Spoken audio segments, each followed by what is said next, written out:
Amigos de nuestra gente, como siempre, les damos la cordial bienvenida. Aquí comienza este espacio alternativo, participativo y regional. Hechos, sucesos, personajes de la región, el departamento y la nación. Aquí, como siempre, nuestros invitados, que son los que forjan las ciudades, los que crean algunas instituciones que nos cuidan, que nos protegen. Y hoy quiero presentarles a un personaje bien importante en la creación de esto que estamos viendo aquí, que es la estación de bomberos, todo lo que implica la magia de la creación de esta institución. Pues aquí tengo a uno de sus protagonistas que hoy hemos invitado a nuestra gente. Es el jefe administrativo y operativo de Bomberos Acacias. Capitán, bienvenido a nuestro espacio. Muy bienvenido a la institución bomberil acacireña. Muchas gracias, capitán. Capitán, hablemos algo de su niñez, dónde nace, capitán, de dónde se cría y dónde se forja en esos primeros estudios. Yo soy tolimense, yo nací en Ibagué. En el año 57 nos trasladamos con mi padre y la familia por razones de índole de violencia en esta época que vivía el país. Nos trasladamos a vivir aquí a Casillas, pues buscando mejor porvenir, y afortunadamente pues fuimos muy bien recibidos, una ciudad que nos albergó y que por tanto pues nosotros también hemos podido en familia aportar algo a la forjación de este gran municipio que con orgullo decimos ya nosotros tenemos cerca de 60 años y Acacias ya va a cumplir en 2 años, estaremos cumpliendo los 100 años. Es una satisfacción que sentimos nosotros y nos consideramos ya acacireños. El resto de mis hermanos, a pesar de que todos nacimos en Ibagué, pero todos nos criamos aquí en Acacias, estudiamos, nos profesionalizamos estando aquí en Acacias y es una satisfacción decir uno que se siente verdaderamente acacireño. Acacireño. Bueno, hablemos algo, ¿qué era lo que más le gustaba hacer usted cuando chiquillo, en la escuela, en esos primeros aprendizajes de las primeras letras que usted... A mí sí, me ha gustado el deporte. Yo fui un forjador del deporte, pues llegamos aquí en Acacias, yo digo que en esa época que llegamos había muy poco que hacer, la actividad del deporte era mínima, nosotros los jóvenes no encontramos pues, los estudios y los juegos escolares, lo que había en la escuela, pero posteriormente tuvimos la fortuna también de forjar la creación de la parte deportiva. Yo hice parte del primer equipo de fútbol que existió en Acacias, era uno de los directivos del club Oncellanos. Nosotros quedamos eso y empezamos a forjar el deporte, que me recuerdo mucho desde que fui al colegio Luis Carlos Galán ahorita, en la vía del cementerio. Entonces, de todas maneras, allá era el campo de deporte y allá nosotros formamos nuestro equipo, entrenábamos y hacíamos esa participación con equipos de Villavicencio. Posteriormente ya a nivel departamental íbamos a San Martín, Granada, Cubarral, Puerto Doce, los demás municipios, hacíamos intercambio. Ya posteriormente yo me hice como técnico de fútbol, forjador de personal. Recibimos esa instrucción y empezamos a forjar muchachos, tuvimos la satisfacción de ya en muchos años estar al frente y lograr que una cantidad de muchachos se prepararan para participar en esa actividad futbolística. Hoy en día es orgullo de saber que muchos de ellos son profesionales, nos han reconocido ese servicio que prestamos y la satisfacción también de que el campo de fútbol de la Villa Olímpica fue obra nuestra con otros compañeros que me ayudaron para lograr el terreno, para lograr la construcción del campo, que no fue fácil, y posteriormente ya vinieron las autoridades a respaldar, a ayudar en esa iniciativa. En esto hay una anécdota. Hasta el año pasado la escritura figuraba a nombre mío todavía. Todavía la escritura del terreno de la villa, porque yo era el presidente del Comité Municipal de Deportes y el Comité Municipal de Deportes jurídicamente desapareció. Y cuando la creación de Coldeportes, pues en la parte jurídica no se recogió eso. Entonces siguió así, ya cuando nos dimos cuenta que estaban reclamando y fueran a ver la escultura, entonces dijo esto tiene un dueño que se llama Roberto Luis Terreña. Entonces de todas maneras vino el inconveniente, las administraciones pasadas, la administración del doctor Pérez, la administración de Arsenio Vargas, todos pedían que yo les ayudara a lograr ese traslado legal para el nombre del municipio, para el municipio poder realizar obras. De todas maneras yo estaba dispuesto a eso, yo le decía a la parte jurídica, dígame lo que tengo que hacer, dónde tengo que firmar, eso no es mío, eso pertenece a la comunidad, nosotros, con otros compañeros, entre eso me acuerdo, finado José Ignacio Alvarado, Miguel Hernández, un cuñado mío, Libardo Carrillo, Guillermo, el abogado Guillermo Hernández Camelo, entre eso hicimos esa tarea y logramos eso. Pero entonces yo les decía, esto no es mío, yo estoy dispuesto a prestar mis servicios para que eso llegue a nombre del municipio. Afortunadamente, el alcalde Víctor Orlando pidió también la colaboración y el año pasado se logró que la oficina de registro aceptara el acta que nosotros teníamos como comité y de escritura a nombre mío para pasarla lógicamente a nombre del municipio de Alcacías, porque eso legalmente pertenece a Coldeportes, que era el que recogía las juntas municipales y los comités municipales de deporte, pero se aceptó que se haga parte del municipio de Alcacías. Es un bien que nosotros hicimos actividades, logramos un auxilio parlamentario de la época para poderlo comprar. Y para poder hacerlo, pues había un aporte que nos dio la Junta Departamental de Deportes de la época y logramos tener eso y ha sido el sitio donde se ha practicado el fútbol, el atletismo, pero nosotros hoy en día que la preocupación era que ver en otros municipios construir Villa Olímpica y que la de Casillas atrasada, ya vemos que con el doctor Víctor Orlando se le está dando un renacer a esa actividad y creo que están haciendo el proyecto para construir una gran Villa Olímpica como lo merece Casillas. Como lo merece. Capitán, ¿cómo eran esos primeros partidos que usted jugaba aquí antes de ser Villa y antes de ser todo, en un espacio, en un potrero, en un lugar que había claro. ahí? ¿Cómo eran esos amigos? Un terreno que existía donde es el colegio Luis Carlos Galán, pues el terreno sí, terreno con un prado, por sectores comprados, pues no era un terreno muy adecuado como campo de fútbol, pero todo eso ahí se jugaba.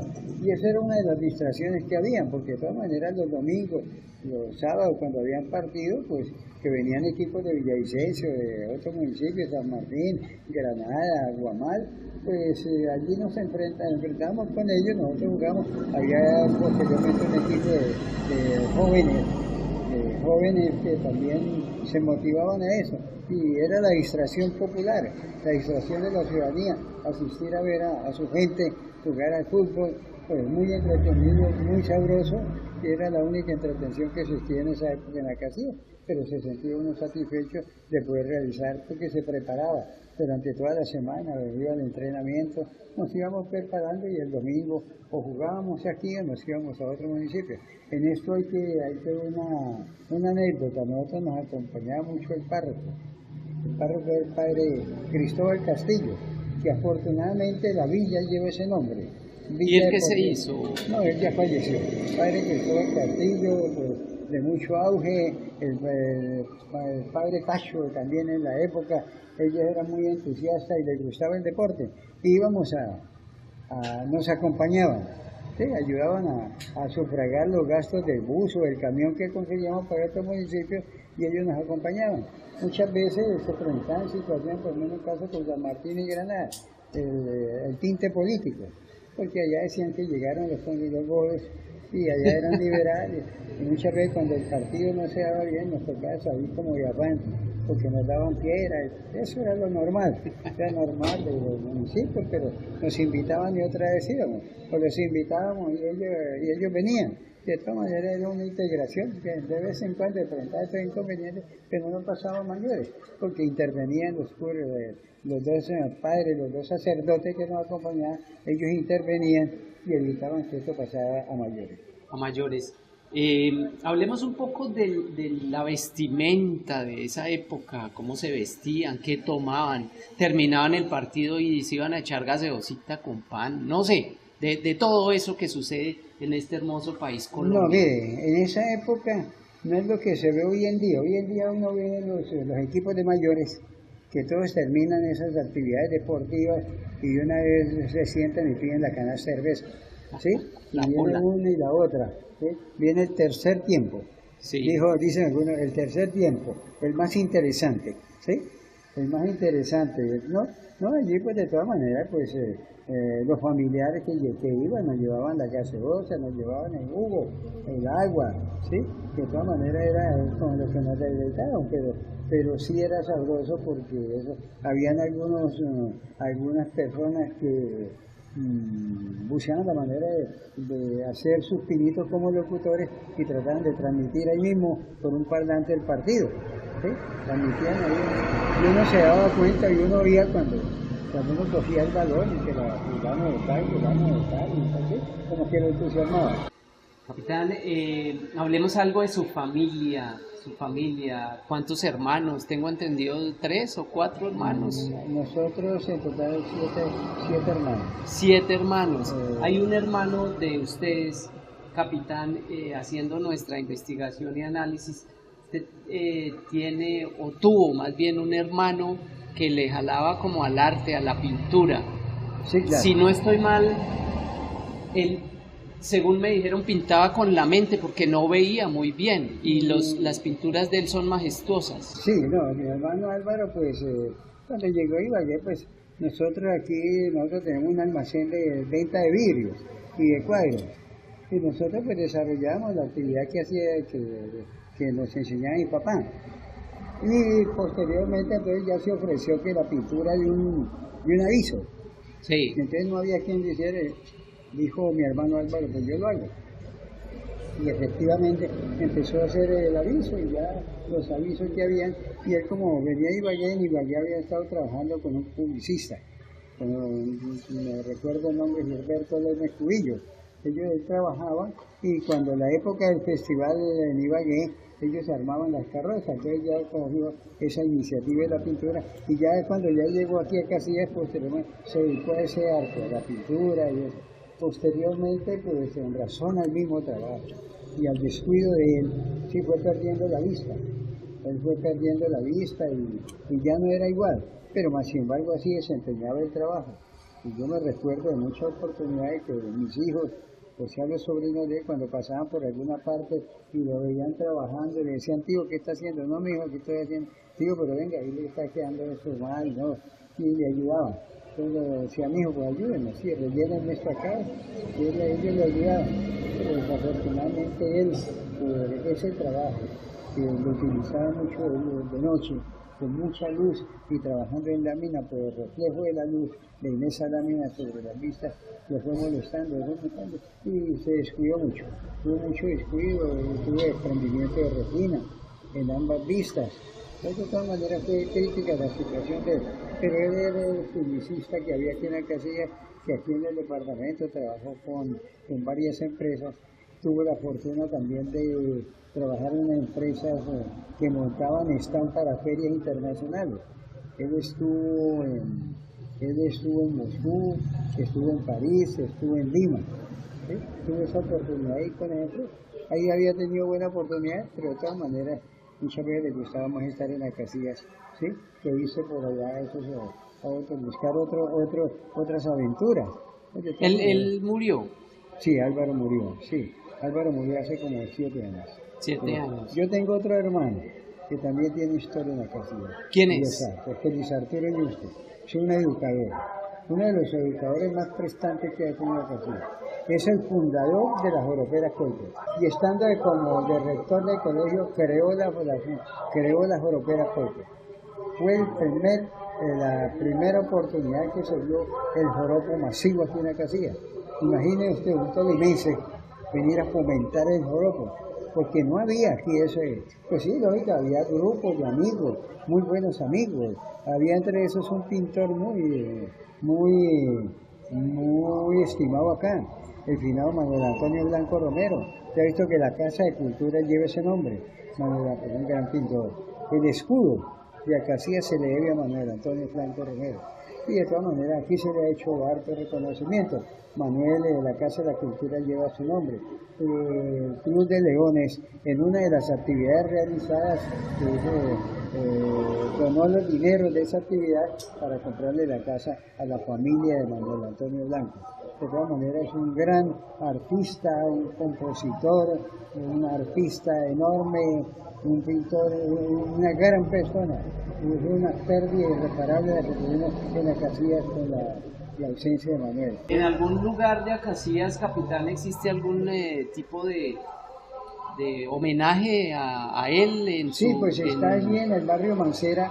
En el barrio Mancera está la casa que le donó el Club de Leones a la familia. Y aquí en la Casa de la Cultura, ahí ve usted, ahí dice Casa de la Cultura Manuel Antonio Blanco Romero. ¿Sí? Ahí existe ese homenaje a Manuel. Y creo que ahí están todos los escudos. El escudo original de Acacias es obra de Manuel. Y ahí están todos los afiches que armaban para el festival. Aquí en la casa y están expuestos ahí. Eso es algo bonito para resaltar. ¿Sí? Y que Manuel fue un gran personaje. Como le digo, era la persona que nos divertía. Él con su arpa, buen cantante, buen compositor, y en el arpa tocaba de todo, música ranchera, joropo, merengue, cumbia. Es decir, la parranda que nos dábamos con él era sabrosa, porque no era inocente, como dijo, picarlo y mandaba a traer y armaba la rumba. Y armaba en cualquier tienda, armaba la rumba, llegaba con su arpa, mandaba a llamar un cuatrista, llamaba de los capachos, cualquiera tocaba los capachos, y ahí empezaba la rumba. Y no era en lo que llegara la cervecita y ahí teníamos la rumba. Sí, que ya no queremos Europa, bueno, pues hay que bailar cumbia, pues bailamos cumbia, que hay que bailar merengue, pues tocaba merengue de todo, como un gran personaje. De todas formas, capitán, la sangre del tolimense, pues que también son sí, claro. Majestuosos y grandes compositores, grandes músicos que han salido de tierra tolimense, pues como ustedes vinieron aquí a Casillas, y esa vena artística es la que hace que fundaciones como la Joropera Colper estén hoy en día vigentes, latentes en el corazón del acacireño. Capitán, estamos en este espacio de bomberos, pero yo le voy a hacer una pregunta, de pronto, si usted me la quiere contestar, me la contesta, si no pasa. ¿Y por qué le decían a usted Piñuñita? Alguna oportunidad, algunos amigos, por una persona que se trataba de esa manera, ¿sí? Y tal vez había otra persona que uno trataba y uno le decía de esa manera, pues algunos, sí, pero no era muy común. El apodo no era muy común en ese. Era entre unos 3, 4 amigos. Entre amigos. De amigos de parranda. De parranda. Desafortunadamente era de parranda. De parranda. Sí, por algunos. Sí. Pero ¿qué significa esa palabra? No, era que había unas personas, compañeras de parranda, que algunos le decían así, a todos vivía muy pegado. Entonces le transmitían esa forma, ¿no? ¿Le siguieron diciendo así, capitán, sí, o claro. no? Ya no. No, nunca. No. Ahorita pues usted me recuerda y no hacía muchos años, No fue común. No fue común, no era común entre el grupo de parranda que había. Grupo de rumba, de parranda. Bueno, capitán, ahora sí, estamos en el espacio de bomberos. Hablemos un poco de la historia. ¿En qué momento, capitán, usted se le enciende el bombillo y dice, hay que hacer una fundación, una asociación y traer un carro de bomberos? No sé si en la época mucho incendio, no sé qué pasaba para que un hombre como usted diga, vamos a formar bomberos de Acacias. Bueno, nosotros sí aquí pues vivíamos toda la muchachada de la época, en el año 70, 72, pues no había nada que hacer. Además del fútbol, ¿sí? Pero en la noche no había nada que hacer y esto era muy sano. La actividad de nosotros era muy sana. ¿Nosotros qué? Salir a tomar tinto a la plaza, ¿sí? A los sitios donde estaban los toldos, ahí nos sentábamos, nos acostábamos, tomábamos tinto, echábamos buena charla entre amigos y compañeros, pero aquí no había nada más que pagar. Meterse en un billar y a los que no nos gustaba el billar, así muy poco participábamos en eso. hay algo que hacer. En eso había un señor que era de nombre Miguel Ángel Martínez Caicedo, que era secretario del Consejo Municipal. Y él pues también hacía parte de nuestro grupo y en algún día dijo, oiga, pero nosotros en lugar de hacer algo, él ya había sido bombero de Villavicencio. Él dijo, ¿por qué no creamos el cuerpo bombero? Pues nosotros dijimos, sí, creémoslo, ¿no? Creémoslo. Entonces ya pues no le pusimos ese entusiasmo, él sí le puso entusiasmo. Él sí de todas maneras fue sacando y ya después cuando nos dijo, bueno, aquí ya tengo estos papeles, ya nos vamos a reunir tal día y comenzó a hacer convocatorias, que los que quisieran reunir para crear el cuerpo bombero voluntario de Casilla Mexicana. Y para el 19 de agosto de 1972 nos citó aquí al frente, aquí en el despacho, en el despacho parroquial, aquí en este salón comunal de la parroquia. Ahí nos citó y ahí se creó. Aproximadamente de 67 a 69 personas asistimos, todos con el deseo de crear el cuerpo bombero y se creó el cuerpo bombero. Repitamos la fecha, capitán, porque esto es algo histórico. El 18 de agosto de 1972. Ustedes lo miren, las placas que existen en toda parte, es el 18 de agosto de 1900 se creó. Ese día nos reunimos y se hizo el acta de constitución y algunos que no asistieron autorizaron que el nombre apareciera y ya después vino las otras reuniones para la conformación de los estatutos, se conformó la junta, el primer comandante fue un agrónomo, Alfonso Bolívar Borda. Alfonso Bolívar Borda. Fue el primer comandante. Miguel Martínez fue el secretario. Otro que fue alcalde, fue tesorero, que me recuerdo mucho, es Hernando Romero Díaz, que ya falleció. Otros que hicieron parte, que me recuerdo, pues están mis otros compañeros de fundación, de los que llamo hoy en día, el capitán Pedro Nel Castellanos, el teniente Ovidio Correa, el sargento Demetrio Perilla, el capitán fallecido José Ignacio Alvarado, bombero Clemente Díaz, bombero José Arnoldo Molina, bombero Luis Velázquez, de entre todos los que yo me recuerdo, ¿sí? Y muchos compañeros que estuvieron, nosotros empezamos esa actividad de prepararnos. Ya en posteriores oportunidades vino un instructor de Villavicencio, bombero de Villavicencio. Entonces ya nos acogió y dijo, vamos a hacer este plan de preparación y empezamos a preparar, que no teníamos nada. Nuestras primeras reuniones eran en el parque, en el centro del parque nos reuníamos. Aquí donde está la casa. Sí, claro. Ahí posteriormente nos dieron albergue en la policía. Pero ya como ya era muy común las reuniones, la policía traía a sus detenidos, entonces ya algún día la policía nos dijo que no nos podía albergar más, entonces nos tocó que sí, continuar en el parque y buscar en qué sitio poder llevar los elementos que nos había regalado Bomberos de Villavicencio, unas mangueras rotas, unas camillas, pero pues eso nos motivaba a ese entrenamiento. Capitán, tal vez usted recuerde cuál fue el primer incendio que se apagó con esos primeros elementos. Con esos primeros elementos yo me acuerdo del incendio, hay algo importante, que es el del almacén real. ¿Cuál es el almacén real? ¿Dónde es queda? El que queda aquí en la esquina, aquí por la 13, en la esquina de la 17, ¿sí? Donde queda con gente. Ese es el edificio del almacén real, ¿sí? Entonces ahí hubo un incendio grande y de todas maneras, y el peligro es que el propietario don Miguel Montenegro, en el segundo piso él expendía pólvora.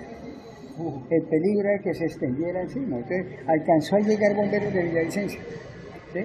Llegó bomberos de Villavicencio, pues lógico, nos ayudó a apagar, pero nosotros con lo que teníamos eso, ¿sí? Posteriormente, ya cuando nosotros nos habíamos constituido, hubo un incendio grande, fue el molino aquí donde queda un garaje, aquí en la calle 15 de Cantalicio Sogamoso, un molino grande, un incendio enorme, y de todas maneras pues no había forma de apagarlo. Ya nosotros teníamos la máquina, pero la máquina 01 estaba detenida en la zona franca de Cúcuta. No la dejaban pasar. No la habían dejado. No la aduana. Nosotros cometimos todos los errores. Nosotros fuimos y la entregamos a la zona franca. Nosotros la recibimos en el puerto de Maracaibo, en Venezuela, y nos la habíamos podido traer. pero nosotros de buena persona, de gente honesta, porque el comandante era el padre que acabó de morir, ya me recuerdo el nombre, y él nos dijo no, que había que seguir, hay que traer, hay que cumplir con la norma. Entonces nosotros nos trajimos la máquina. Pero en esa época, entonces ya trayendo, ya que teníamos la máquina, les cuento cómo fue la adquisición de la máquina, pues estaba detenida en la zona franca de Cúcuta, entonces nosotros, ya ese incendio se presentó, nosotros teníamos fotos de la máquina ya en la bodega de la zona franca, ¿sí? Y la foto y se hizo la composición con la foto del incendio. Y en ese momento estaba para salir de presidente Alfonso López Uceta, y se le envió esa documentación diciéndole que mire y que la máquina detenida. Entonces ya él nos contestó que un Marconi, o sea, por la famosa Marconi, esa época de Telecom, nos contestó un Marconi diciendo que había orden perentoria. El antiguo WhatsApp. El antiguo sí, que había dado orden perentoria de que se tramitara la licencia de importación de la máquina. Entonces nos pusimos en contacto con algún amigo que tenía conocimiento de importaciones, ¿sí? Entonces nos pusimos en contacto con él, nos ayudó a hacer los documentos y yo fui el afortunado de que me mandaron a Cúcuta a hacer los trámites para poder entrar a la máquina. Sí, como 2 o 3 viajes tuvo que hacer, a llevar documentos, ir al Incomes en Bogotá, a legalizar y nos dieron la autorización de entrar a la máquina. Y nosotros nosotros de buena fe le entregamos allá, porque nosotros cuando el padre Joel Martín, alma bendita, que fue el gestor de la adquisición de la máquina, el padre Joel Martín es uno de los grandes, un tipo muy decidido. En mi inquietud, yo en alguna oportunidad le escribí a una firma que llamaba Londoño y Márquez en Bogotá, pidiéndole la cotización, como aquella ilusión de uno de tener un vehículo de bomberos. Yo le hice la solicitud y ellos me contestaron por un Marconi que todavía existe afortunadamente, ¿sí? En la que decía que existían 2 máquinas disponibles para ser importadas a Colombia, ¿sí? Una de 1000 galones que tocaba abonar para poder reservarla 50.000 pesos, y otra de 750 galones que tocaba abonar 30.000 pesos, ¿sí? Dar una consignación de 30.000. Yo se la llevé con mucho gusto, yo se la llevé al padre Joel. Yo llegué allá, desafortunadamente el padre Joel sufría de esta enfermedad que le da en las piernas, que le pone colorado las piernas. Como flebitis, algo sí, así. Y él en ese momento no podía caminar, pero él allá pues me atendió y me dijo algo interesante. Y como a los 2 días salió ya el padre allá y me llamó, me dijo, ¿cuál de estas pedimos? Y el padre, ¿cómo así que pedimos? ¿Ya la vamos a pedir? ¿Nosotros con qué? No tenemos plata. 50.000 pesos era mucha plata, ¿sí? Me dijo, esta o esta, pues dígame usted cuál. Y a mí me parecía en la imagen mía que una máquina de 1000 galones era muy grande. Yo llegué de 750 galones y ya con la información que hemos recibido de los bomberos de Villavicencio y con la similitud de las máquinas que ellos tenían, pues dijimos una de 750 galones. Y dije, padre, pero a mí me parece que para nosotros esta. Y él dijo, yo presto la plata. Y padre, ¿por qué le vamos a pagar nosotros? Dijo, Dios proveerá. Hago, Dios proveerá, y él mismo me dijo, haga los trámites, diga que nosotros, que donde consignamos la plata, y sí, y se empezó el trámite de la adquisición de la máquina. ¿Cuál es la máquina? Esta que tenemos aquí. Esa máquina llegó en el año 78, esa máquina es modelo 77, y se hicieron todos los trámites. La persona que nos estaba ayudando a los trámites, que ya empezó, porque nosotros antes habíamos adquirido un chasis, que nosotros nos metimos en poco de cosas, en una finquita que queda por aquí abajo, ¿sí? Por ahí al lado del malecón, esa finca la iban a rematar, era de un amigo del papá de un gran pintor que tiene Acacia, de don Bercelio Hoyos, el papá de Gabriel Hoyos, que es un gran pintor que tiene Acacia, que reside en Villavicencio. Entonces a él le remataba la caja agraria, y alguien dijo, pero ¿por qué rematar? ¿Por qué no la compran ustedes? y nosotros con una plata que teníamos y actividades que hacíamos, bazares y todo eso, se compró la finca. Nosotros compramos esa finquita y comenzamos ahí pues a hacer los paseos allá, porque decíamos que íbamos a tener una granja, que íbamos a tener marrano, pero no estábamos preparados para eso. Entonces ya después vino la opción, ¿sí?, de que nosotros podíamos comprar un chasis. Se vio la opción que en las reuniones la gente decía que comprar uno que no, que una zorra, y a la zorra ponerle un tractor, y ponerle a la zorra ponerle unas canecas y conectarle así una motobomba, y que con eso tenían. Alguien dijo, no, pues de todas maneras hay que buscar la forma de comprar. Entonces ya cuando se dio la oportunidad, ya nosotros compramos un chasis, a la Chevrolet nosotros le compramos un chasis, y teníamos ya el chasis, ¿sí?, para montar una máquina de Chevrolet. un Chevrolet. Entonces nosotros teníamos ese chasis, pero entonces ya cuando nosotros vendimos la finca para comprar el chasis, ¿sí?, y comprar pues ya teníamos algo, ¿no? Entonces cuando ya se dio la oportunidad de importar la máquina, entonces tuvimos que vender el chasis de afán. A nosotros el padre negoció con este señor Rivero de la Palmera, y él le compró el chasis en el mismo valor que nos había costado, nosotros él lo compró lo mismo. Entonces ya nosotros teníamos una platica para pisar el negocio. La máquina costaba 5 millones y otros, ¿sí?, y otros pesos.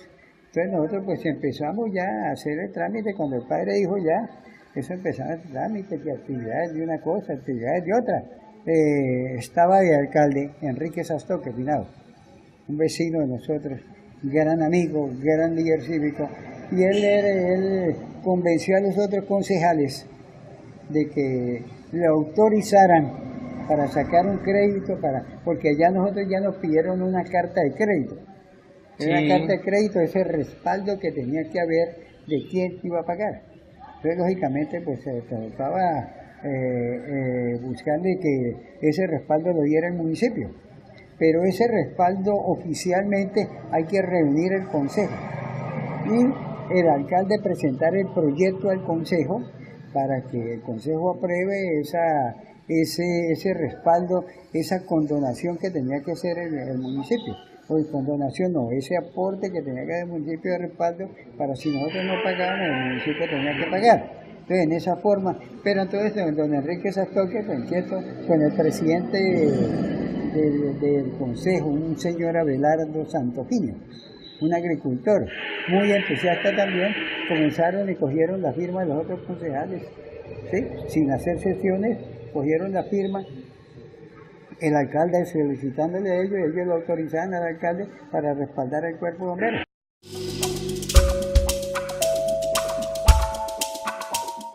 Vino ya los trámites de que ya la máquina se importaba, pero fue cuando la máquina llegó por barco a Venezuela, al puerto de Maracaibo.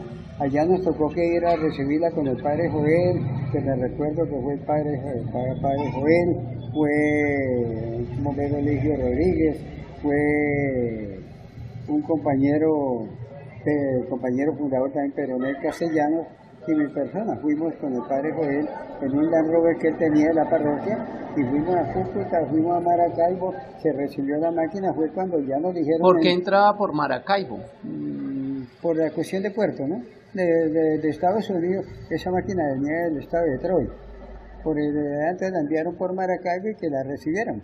Creo que el importador pidió eso, por facilidad de poder entrar a la máquina, para no nacionalizarla en Colombia, sino poderle entrar, porque en ese momento había oportunidad de que la mercancía que llegaba por Maracaibo entraba fácilmente a Colombia. Pero cuando nosotros llegamos allá encontramos la sorpresa de que para esa había una norma, primero que había que comprar una póliza para garantizar que esa máquina, cualquier mercancía que entrara por Maracaibo, tocaba entregarla a la zona franca de Cúcuta.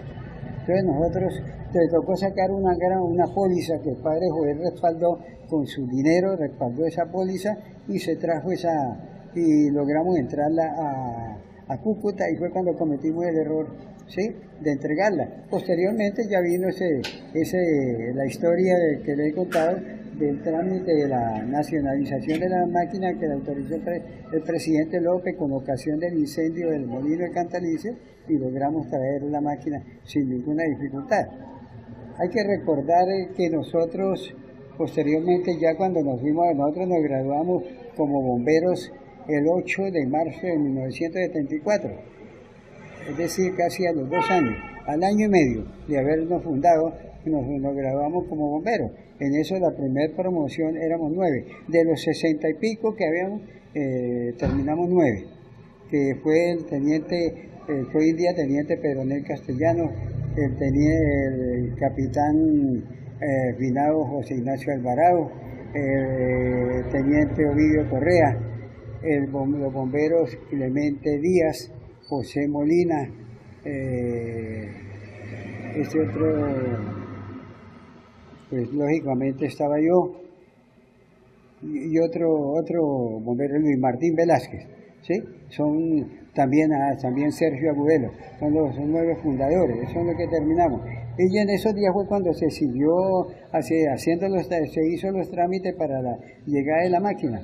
Y la llegada de la máquina, pues es alboroso en la casilla tener una máquina importada de los Estados Unidos, ¿sí? Esa satisfacción de todos, ¿sí?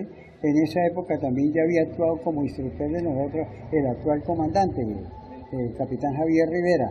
Él me hizo parte de los instructores de lo que nosotros tuvimos. Después él tuvo que irse, ausentarse para trabajo en Tunja, pero entonces ya en ese momento participó, ya después volvió, ¿sí? Él también hizo parte como guardia, también hizo parte aquí de muchas actividades, ¿sí? Ya en el complemento de nuestra fundación, de nuestra creación, de nuestro auge, de seguir. Y nosotros pues en ese momento no teníamos nada. Ya nosotros, ya posteriormente con máquina, pues ya buscamos en qué sitio ubicarnos. Pero nosotros primero tuvimos una sede, es aquí donde quedaba la clínica Santa Bárbara, aquí en la calle 12, con carrera 17. Ahí tuvimos una sede, ¿sí? Logramos que nos alquilaran, nos cobraran 1.000 pesos de arriendo mensual.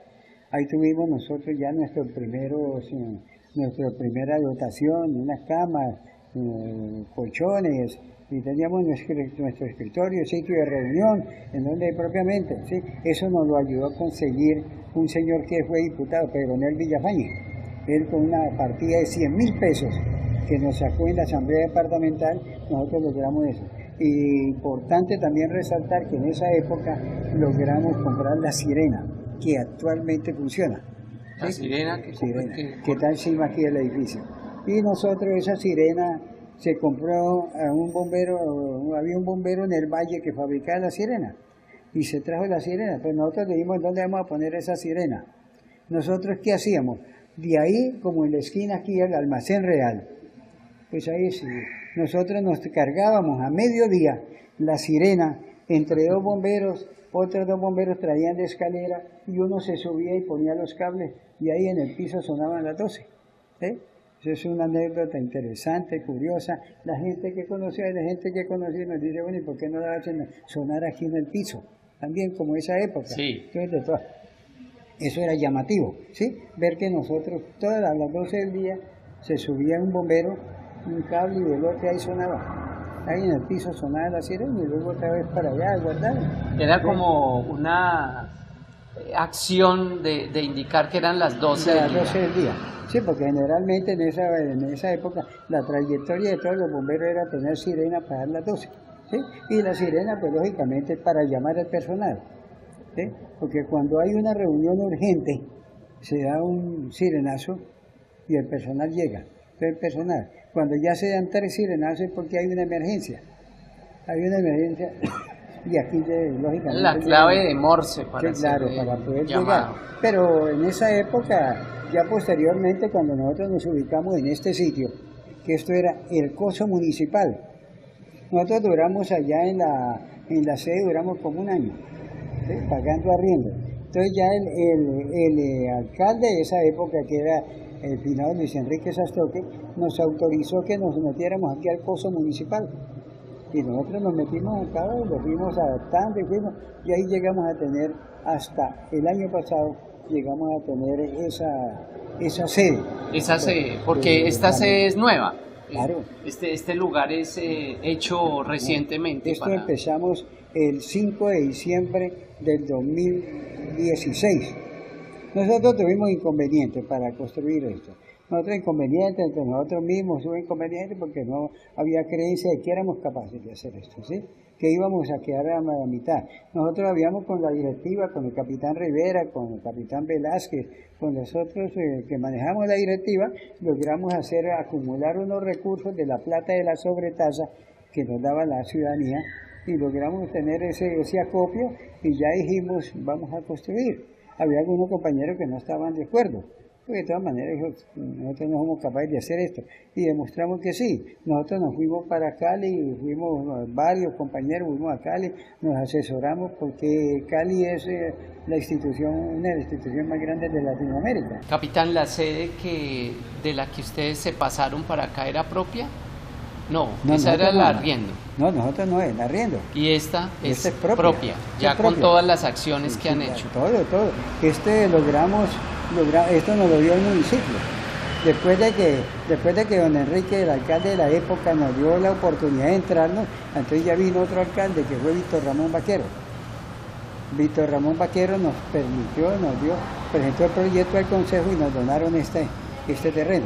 Bueno, entonces ya con terreno propio, ya por lo menos, ya en el mismo se presentó entonces la oportunidad de que al municipio, a través del parlamentario Gerardo Mancera Césped, él logró que el Ministerio de Justicia le entregara al municipio una cantidad de terreno que hacía parte de la colonia.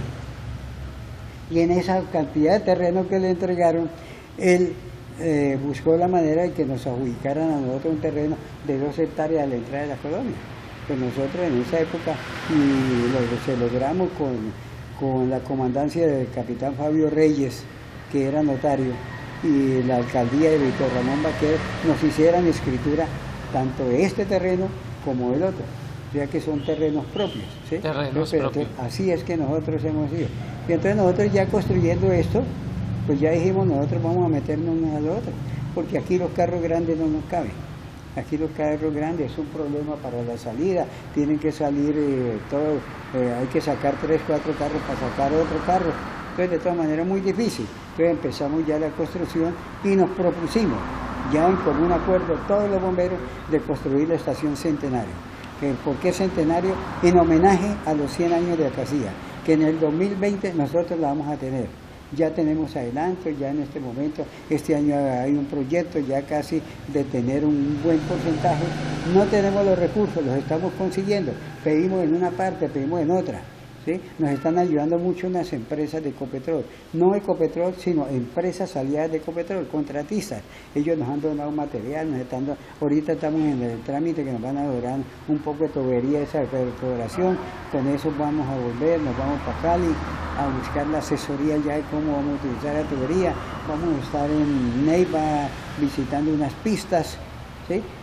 Para poder empezar, Capitán, pero con la seguridad.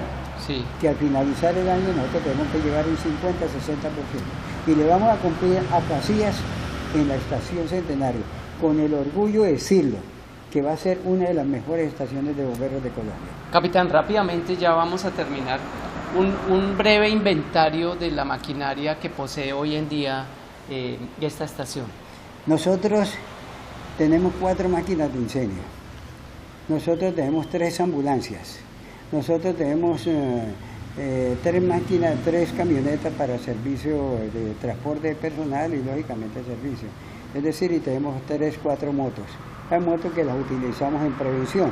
Son de los compañeros que están saliendo a visitar el comercio y hacer eso. Pero hay que hacer aquí en esta entrevista, ser muy grato con la comunidad castellana, porque a través del pago de la sobretasa bombería, nosotros teníamos desde el principio del gobierno de Sonia Vaquero, cuando la ley creó la sobretasa, una sobretasa muy mínima, es en el año que, en el 1995, 1996, en esa época, hasta el año 2004, 2005, nosotros veníamos recibiendo 20 millones, 30 millones, nunca podíamos subsistir. ¿sí? Para el año. Para el año eso era muy difícil. Posteriormente ya en el gobierno del doctor Omar Vaquero nos regalaron una máquina SIN, la máquina 5, una máquina de incendio que nosotros hoy en día la transformamos en una gran máquina. También nos donaron una ambulancia. La ambulancia que tenemos, la Mitsubishi, eso fue en el gobierno del doctor Omar Vaquero, un acasireño que ya falleció cuando era gobernador. Y de todas maneras, y los otros equipos, todos los otros equipos profesionales y todo, lo hemos adquirido con el recurso de la sobretasa, con el recurso, con lo que la ciudadanía nos paga. La ciudadanía, el que tiene una casa, paga una sobretasa al impuesto predial, y eso es para nosotros. El que tiene un establecimiento comercial, en la declaración de industria y comercio paga una sobretasa, y nosotros ya posteriormente, hace 4 años, en el año 2008, no, en el año 2009, en el año 2010, en la época del doctor Jesús Amador, logramos con la ayuda de un concejal, que fue la iniciativa del concejal Fabio Reyes, de lograr de que esa sobretasa se incrementara. Hoy en día estamos recibiendo 1.200 millones al año, y con eso hicimos el acopio de los dineros para poder construir esto. Nosotros decimos que esto fue en tiempo récord, sí, con la satisfacción de decir que el precio que se inició fue el precio que se terminó. Esto nos costó 780 millones y nosotros pudimos pagar con eso, ¿sí? Nosotros tenemos ¿Está totalmente pago? Nosotros tenemos una máquina de rescate también, nueva. Nosotros tenemos ambulancia, como ven, ambulancia nueva. El año pasado, en la inauguración, en agosto, trajimos una ambulancia nueva y trajimos la máquina de rescate nueva. Entonces nos hemos ido dotando. Y la proyección para ahorita es construir la estación Centenario. Y Ecopetrol nos tiene prometido que le presentemos el proyecto para 2 grandes máquinas. Tenemos la satisfacción ahorita que tenemos un contrato con Ecopetrol donde tenemos bomberos. Estamos profesionalizando los bomberos. Este año hay cursos para bomberos. Los bomberos que tenemos actualmente van a hacer especialización a la Escuela Interamericana de Cali. Nosotros profesionalizamos, y ya la mayor parte de bomberos están profesionalizando en su vía personal, ¿sí?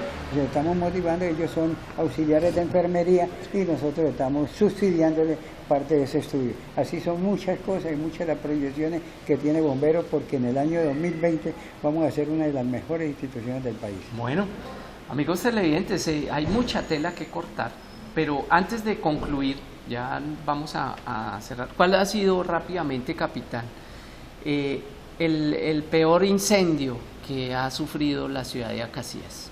Pues el peor así incendio que uno dice, pues, está el del Almacén Real y el del Molino, del Cantanizo. Los dos que mencionó anteriormente. Sí, de ahí para acá, pues afortunadamente hemos estado preparados y como atendemos las 24 horas, sí, son incendios que se han presentado, pero llegamos oportunamente.